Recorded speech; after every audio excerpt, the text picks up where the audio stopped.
বন্ধুরা, রাজ্যবাসীকে করোনার থাবা থেকে বাঁচাতে এবার রাজ্য সরকার নিল এক বড়সড় পদক্ষেপ। এবার পুরোপুরিভাবে রাজ্যকে বন্ধ করে দিতে চলেছে রাজ্য সরকার। বন্ধুরা, আগামী 29শে জুলাই লকডাউনে দোকান বাজার বন্ধ রাখার পাশাপাশি উড়ান এবং ট্রেন পরিষেবা পুরোপুরিভাবে বন্ধ রাখার কথা ঘোষণা করলেন রাজ্য সরকার।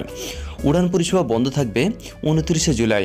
নেতাজি সুভাষচন্দ্র বসু বিমানবন্দরে ওই দিন ওঠানামা করবে না কোনো রকমের বিমান। এছাড়া ট্রেন পরিষেবা বন্ধ থাকবে বলে জানা গেল। বেশ কিছু ট্রেন সেই কারণে বাতিলও করা হয়েছে। ইতিমধ্যে 29শে জুলাই পূর্ব রেলের পক্ষ থেকে বেশ কিছু ট্রেন বাতিল করা হয়েছে বলে খবর। দিল্লি হাওড়া স্পেশাল ট্রেন, যা দিল্লি থেকে 28শে জুলাই ছাড়ার কথা ছিল, সেটাকেও বাতিল করা হয়েছে বলে জানা গেল। এছাড়া দিল্লি স্পেশাল ট্রেন 29শে জুলাই যা ছাড়ার কথা ছিল, সেটাও কিন্তু বাতিল করা হলো। তাছাড়া Sealdah new Alipurduar special train, যা 27শে জুলাই ও 29শে জুলাই চলবে সেটা বলা হয়েছিল, তাও কিন্তু এবার বাতিল করা হলো।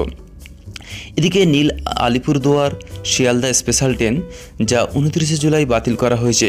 এছাড়া শিয়ালদা ভুবনেশ্বর, ভুবনেশ্বর শিয়ালদা, হাওড়া পাটনা, পাটনা হাওড়া এবং পাটনা শালিমার, শালিমার পাটনা, সেই স্পেশাল ট্রেনগুলোও কিন্তু পুরোপুরিভাবে বাতিল করে দেওয়া হলো।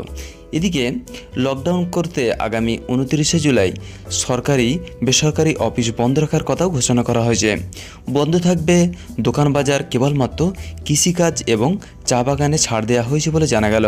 এছাড়া অত্যাবশ্যক পণ্য পরিষেবা লকডাউনের আওতা থেকে বাদ দেওয়া হয়েছে, যেমন ওষুধ দোকান, দুধের দোকান আর এই টাইপের সবজি দোকানগুলোও খোলা থাকবে। তাছাড়া সমস্ত কিছু পুরোপুরিভাবে বন্ধ রাখা হবে বলে জানা গেল। তো ফ্রেন্ড, আমাদের উদ্দেশ্য হলো এই ছোট্ট একটা ইনফরমেশন আপনার কাছে পৌঁছে দেওয়া।